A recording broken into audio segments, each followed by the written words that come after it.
మృగశిర కార్తె సందర్భంగా ఈ రోజు చేపల మార్కెట్లు జనాలతో కిటకిటలాడుతున్నాయి. ఈ పండుగ సందర్భంగా తెలుగు రాష్ట్రాల్లో ప్రజలు సాంప్రదాయకంగా ఇళ్లలో చేపల వంటకాలు చేసుకుంటారు. మృగశిర కార్తె రోజున చేపలు తినడం వెనుక శాస్త్రీయ ఆరోగ్యపరమైన కారణాలు చాలా ఉన్నాయి. ముఖ్యంగా వర్షాకాలం ప్రారంభంలో వచ్చే ఈ సమయంలో చేపలను ఆహారంగా తీసుకోవడం వల్ల కలిగే ప్రయోజనాలను మనం తెలుసుకుందాం. మృగశిర కార్తె సమయంలో వేసవిలో వేడి తగ్గి వర్షాల కారణంగా వాతావరణం ఒక్కసారిగా చల్లబడుతుంది. ఈ మార్పుల వల్ల చాలా మందిలో ఆస్తమా, దగ్గు, ఆయాసం వంటి శ్వాసకోశ సమస్యలు తలెత్తుతాయి.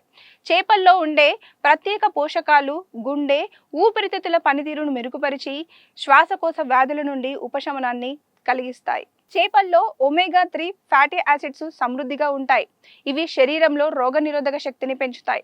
వర్షాకాలం ప్రారంభంలో వచ్చే వివిధ రకాల ఇన్ఫెక్షన్లు, సీజనల్ వ్యాధుల బారిన పడకుండా ఇవి శరీరాన్ని కాపాడుతాయి. చేపలను క్రమంగా ఆహారంలో భాగం చేసుకోవడం వల్ల శరీరంలో చెడు కొలెస్ట్రాల్ తగ్గి మంచి కొలెస్ట్రాల్ పెరుగుతుంది.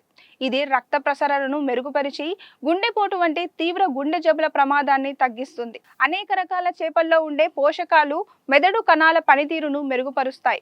దీనివల్ల జ్ఞాపక శక్తి పెరుగుతుంది. అలాగే వీటిలో ఉండే విటమిన్ ఏ కంటి చూపును మెరుగుపరచడానికి, రేచీకటి నుండి సమస్యలను నివారించడానికి తోడ్పడుతుందని నిపుణులు చెప్తున్నారు. ఇతర మాంసాహారాలు అయిన చికెన్, మటన్ తో పోలిస్తే చేపల మాంసంలో నాణ్యమైన ప్రోటీన్లు ఉంటాయి. ఇది శరీరానికి అవసరమైన పోషకాలను అందించడమే కాకుండా చాలా సులభంగా జీర్ణమవుతుంది. జీర్ణ వ్యవస్థపై ఎలాంటి భారం పడదు. దీంతో చిన్న పెద్ద తేడా లేకుండా అందరూ ఈ చేపలను తినవచ్చు. చేపలు తినడం వల్ల చర్మం పొడిబారకుండా మృదువుగా మారుతుంది. జుట్టు కుదుళ్ళు బలంగా తయారై జుట్టు రాలడం తగ్గుతుంది. అలాగే కొత్త జుట్టు రావడానికి కూడా ఈ చేపలు సహకరిస్తాయని ఆరోగ్య నిపుణులు చెప్తున్నారు. ముఖ్యంగా ఈ మృగశిర కార్తె సందర్భంగా ఐస్ లో పెట్టిన చేపలు కాకుండా ఫ్రెష్ చేపలు తినడానికి ప్రయత్నించాలని, ఫ్రెష్ చేపల్లోనే ప్రోటీన్స్ అధికంగా ఉంటాయని నిపుణులు చెప్తున్నారు.